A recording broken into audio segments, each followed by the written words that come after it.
I want to begin this morning with some guided imagery.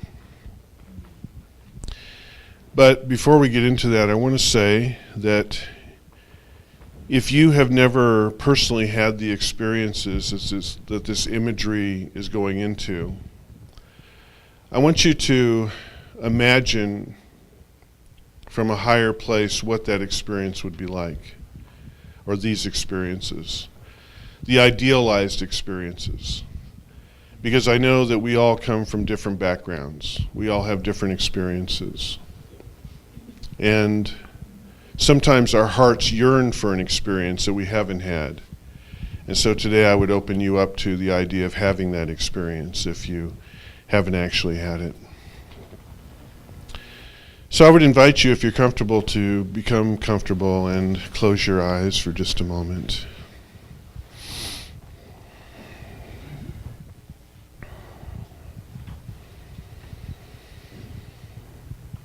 I want you to imagine a time when you were young, very young, and something had happened which was distressing, which was a trauma of some kind,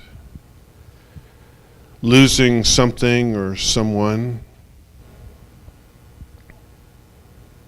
being scolded, a skinned knee, a huge disappointment,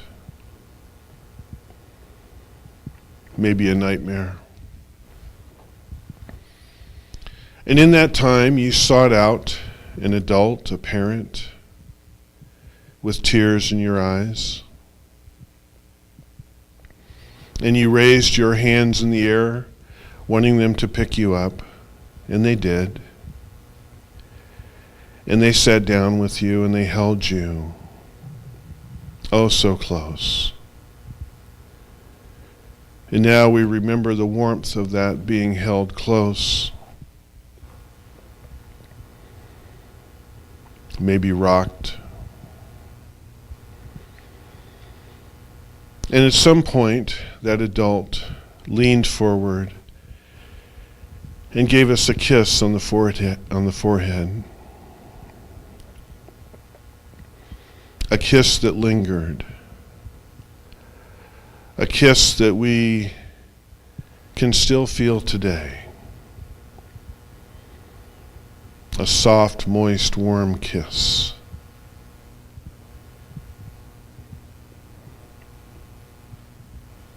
They didn't pull away quickly. They stayed for just a moment in that place.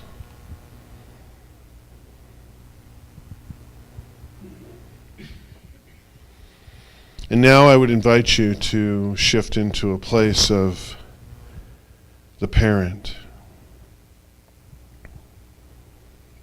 When that beautiful little child comes forward with their skinned knee, with their nightmare, with their broken heart, with their loss, and they thrust their arms in the air and we pick them up and we can feel the weight of their warm bodies and we hold them close. And we sit down with them or maybe rock them and we can feel the sobs run through their bodies. And we hold them. We feel them breathe. And at some point we lean over and we give them a kiss on the forehead. A kiss that we can still remember. Where we can feel the warmth and softness of their foreheads through our lips. And we linger there for just a moment.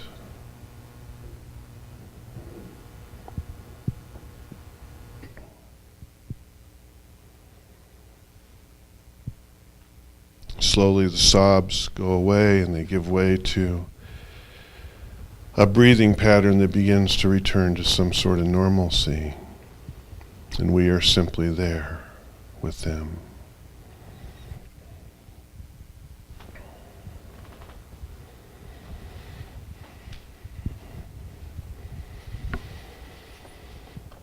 And they, the prodigal child, arose and decided to seek out their parent and started the long journey home. But when they were still a great way off, the parent saw them and had compassion and ran out and met them and fell on their neck and kissed them. And kissed them.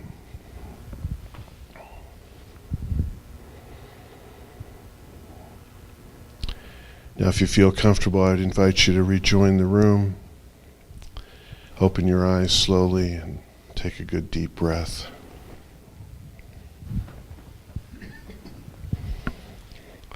I was watching Antiques Roadshow a couple weeks ago, and there was a woman who brought a rocking chair to be appraised.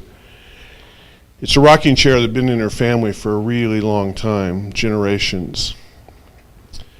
She talked about it was her father's favorite chair. It was in the living room. And she said, she said, I can remember having a couple of nightmares, and I'd go into my parents' room, and my dad would get up and put on his robe or his t-shirt, and he'd pick me up, and so we'd go to the rocking chair, and he would hold me. She said, spend a lot of hours in that rocking chair at night. I was thinking when I watched this, being a parent, I think I will always remember the feeling of holding that little kid in those pajamas, sometimes those sticky, stinky little pajamas, and being there. And she would be sobbing and have a nightmare, and it's that thing where you come out of your sleep and it's like, Dad, they're in the doorway. Oh God, I had a bad dream, And I was thinking about this sort of the psychology of this, of what we're looking for, when we go to that doorway. What we're looking for to be held, and what we're looking for in that kiss. And we are looking for the other side of the nightmare. We are looking for stability and love. We don't want the person holding us to be part of the nightmare. We don't want them to reinforce the nightmare. We don't want them to tell us that the nightmare is true. We don't want them to tell us that we're not loved. We want them to be present, but we want them to represent something else. Surya Das, in his definition of compassion, going to the Tibetan the Tibetan language, says that within compassion is an open-hearted wisdom and discernment. Wisdom and discernment. We don't want our parent to tell us that, yes, there is a monster in your room, and when you go back, be careful. We want them to know the truth. You see, Ernest Holmes, who's our founder, one of his favorite stories that you'll find when you read his work is the prodigal child. I think that this story must have really captured him at some level in a way that other stories didn't, that are biblical. He uses it in all kinds of ways. He puts us in the position of the prodigal child. He puts us in the position of the parent. He puts us in the position of the sibling. He does all that. And what's interesting about the prodigal child is when you read it in the Bible, read that story, the prodigal comes home and receives the kiss. And later on receives a ring. And in the culture that wrote the story originally, the ring signified a birthright, that you're part of us.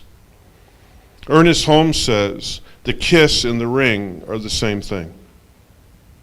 They are a birthright. You are loved. You are special.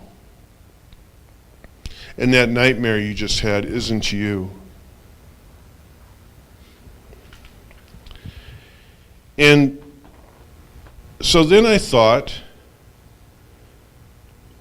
about the idea of being the parent who holds that child. And how many times, and I'm a talker, I'm a talky person, I'm very verbal.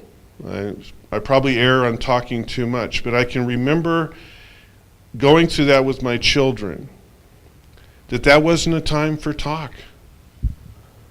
It was just a time for being present. And whatever talk there was, you're going to be okay. I love you.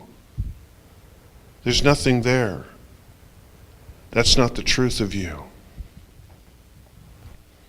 Isn't this what we're looking to receive and to give in those times when we come together over these really challenging things that come up in our lives? Don't we long to be held, even if it's metaphorically? Don't we long to be kissed? Don't we long to be rocked? And don't we long to do the same thing? Once upon a time, there was a princess who had a father who was a king in an exotic land. And the king was not a very nice person. He was pretty narcissistic. He was pretty angry. He was pretty greedy. He liked to make war. He liked to get treasures. He liked to make shady deals. So he looked at the country next to him, and he knew that there was a king over there, and he was trying to figure out a way how he could advance his own kingdom and get some more treasure and make his world larger. So he devised this plan, and he got a hold of the king in this other country, and so they decided to have his beautiful daughter, the princess, marry his son.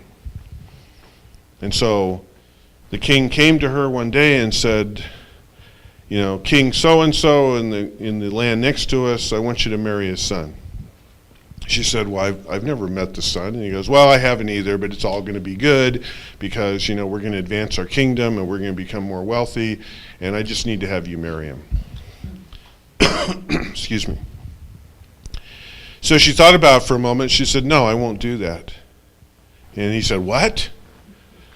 And she said, I have vowed to ground my life in love, to serve someone I love, or to serve in spirit, to do spiritual service.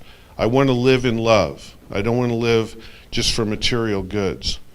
So her father became so angry, he had her imprisoned.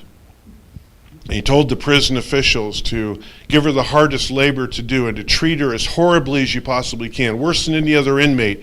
And whatever nasty jobs you can come up with, that's what I want her to do for her hard labor, because she didn't do what I wanted her to do. So she went to prison, and she, at first she was completely devastated and completely broken, and she, life just seemed to be dark to her, and she just couldn't hardly exist. And then as time went on and she kind of became used to it, she began to look around her at the different inmates that she was sharing her prison with, and she realized that after getting to know them, that a lot of them had lived some really, really hard, shadowy, dark lives. And she began to reflect on the fact that she had actually lived a wonderful life. She had been educated in some of the most wonderful schools and palaces in the land. She had seen beautiful sunsets. She had been in the most beautiful gardens. She had eaten some of the most decadent food. She had slept in the most comfortable beds. She had risen to beautiful sunrises and gone to bed at beautiful sunsets. She had heard some of the greatest music there ever was. She knew how beautiful and wonderful the world could be, how beautiful and wonderful life could be. And she realized that many of the people she was sharing a prison with had no idea what that life was like. So she decided to basically let them know that there is a possibility of a greater life. Because what she realized was prison was simply another manifestation of where many of them had come from. And that the reason that they weren't looking for anything better in life is because they didn't know anything existed outside of their own experience. And so she decided to bring that experience to her fellow inmates. And so she got to know them, and she talked to them, and she would hum some of the beautiful songs that she had learned, and she would talk about some of the beautiful places she'd been, and she was present for them. And when they would cry, she would wipe away their tears. She would hold them. She would rock them. And she was absolutely gorgeous. And as time went on, she became even more beautiful. And as time went on, something happened in the prison. There became this fragrance of flowers in a place that normally didn't smell so good. This fragrance began to fill the air.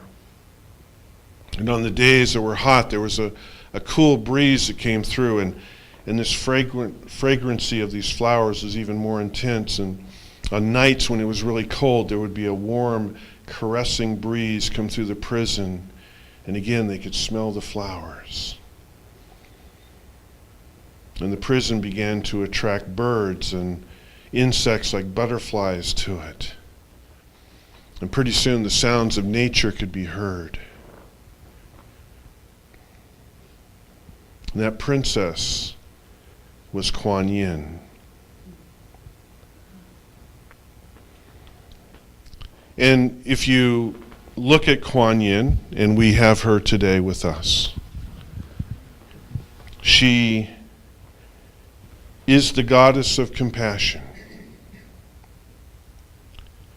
And if you look at her, her eyes are, she's looking down slightly the way that we look at that child just before we give them a kiss, that loved one. She's looking down, and she's present, and she's beautiful, and she just simply is. She's not there to live our life for us. She's not there to change anything. She's there to let us know you are loved.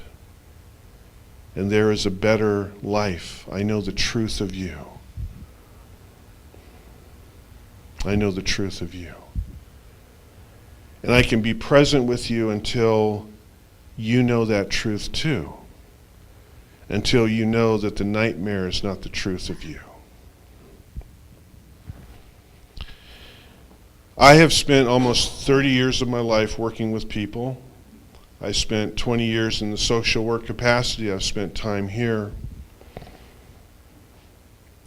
And I can tell you that there are times where I have been present for someone to supposedly help, okay?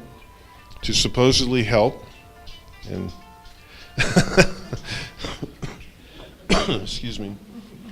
Okay, let me regroup here. That was Kuan Yin. She was saying, lighten up, okay? There have been times where I have been present, under the idea of help, right?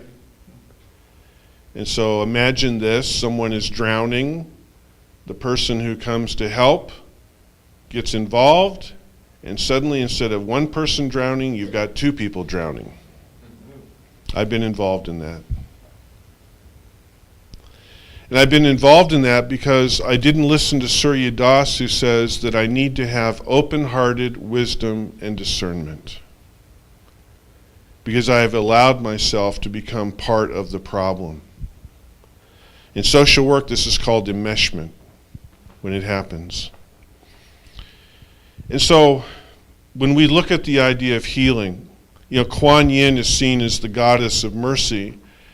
And mercy through her is a form of healing.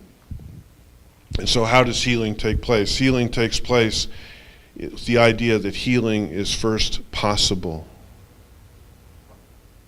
Healing is first possible. There is no monster under your bed. Eventually you're going to be able to go back in there and go to sleep. But until that time comes, I'm here for you. I love you. When I first became involved in serious study of science of mind, religious science, New Thought metaphysics, I was in practitioner classes, I was in ministerial classes for a few years. And this is when it kind of, the ideas we talk about around here really get kind of pumped up, and you start getting into the heavier stuff and the heavier ideas and the heavier teachers and the heavier ancestors.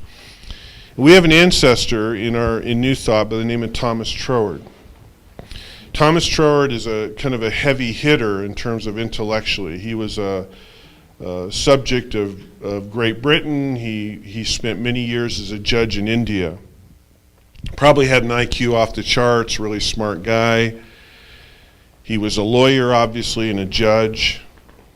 And he became fascinated with spirituality. And so while he was in India, he experienced all things spiritual. And he became this consummate spiritual seeker and philosopher. Well, I'm not going to quote him today, because if you quote Troward, you get yourself in trouble, because the guy could write a paragraph with no punctuation, you know what I'm saying? In this heavy, thick, Victorian kind of stuff. And most of us know Troward through something called the Edinburgh Lectures, which is a book that really gets into his stuff. And if you ever want something that will knock you out at night, go get the Edinburgh Lectures. And speaking of nightmares, there is a piece that Troward wrote that was almost a deal breaker for me of this philosophy. I almost walked away from this philosophy. Because Troward basically said this. He said, those poor people out there, those impoverished, those sick, those unhealthy people, they are not my people. And I read that, and I just could not handle that. I couldn't deal with that. I couldn't understand that.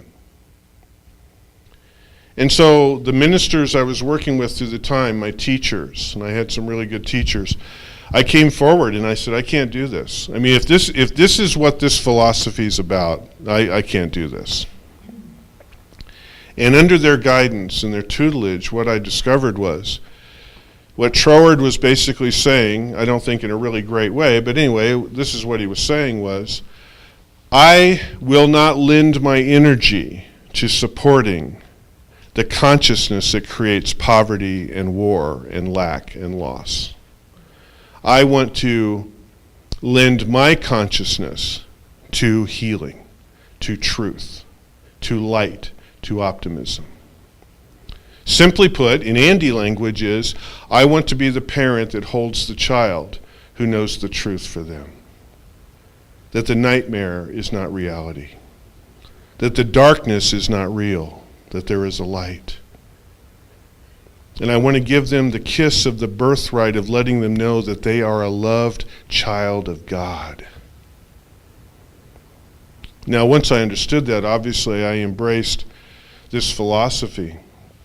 So I say that today because I want to share with you something that Ernest Holmes wrote. And I don't know if Holmes said it a whole lot better. But in one way, what Holmes says here is incredibly powerful, and I want to share this with you. Now, Holmes refers to the practitioner, and the practitioner basically, when he says that, is the one, any one of us who, we got that phone call, we've got a child, we've got a friend, we're gonna,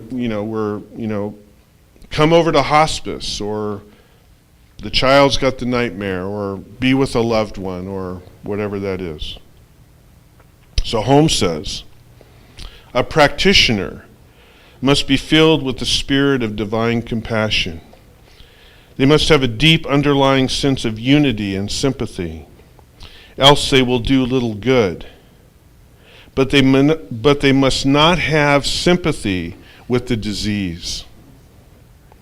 They must not have sympathy with the disease.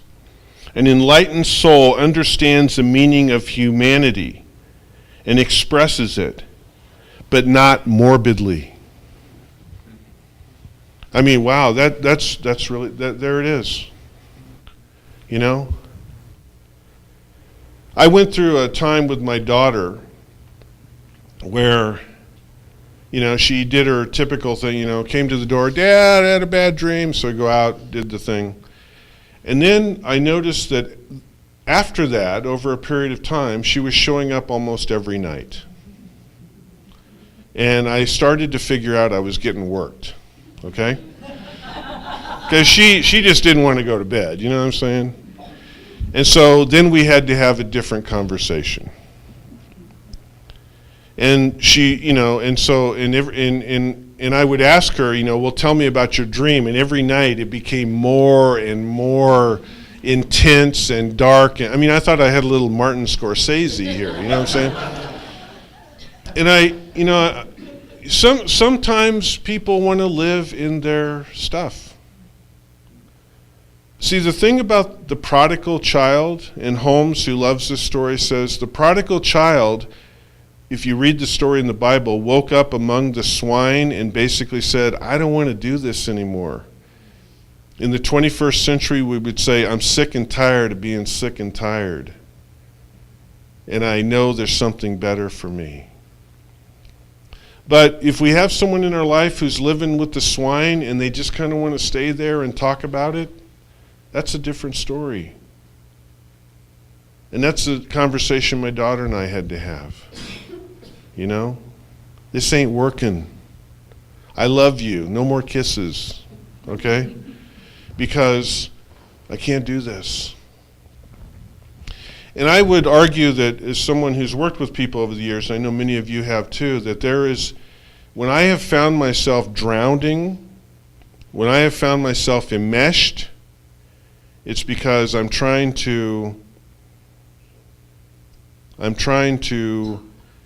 be the solution when no solution is really wanted.